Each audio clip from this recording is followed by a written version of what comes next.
These are the reasons why your website is not converting into paying customers.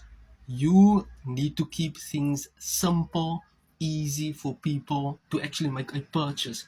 Have one page, one goal. Remember, you might have too many options. A confused prospect will not know where to click next, which steps to take to actually make a purchase. And your content does not solve a problem. Remember, people buy into transformation, into results, into change.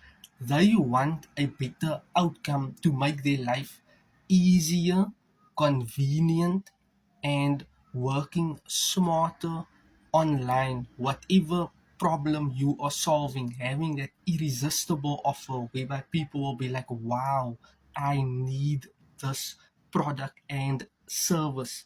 Number two, you do not have a capture page capturing people's email address. You do not have a video page explaining more on the benefits of your products. And number three, you do not have a checkout page.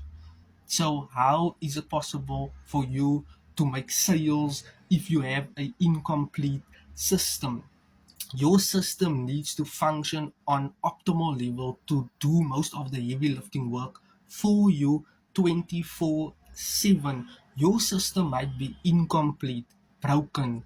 Tools might need to be integrated, which can cost you money. So get the right tech assistant that can actually build your website at optimal level to do most of the heavy lifting work for you 24/7. Drop me a comment ready and you can actually have my step-by-step blueprint that teaches and walks with you on how you can build and have an integrated optimal website that works for you 24/7.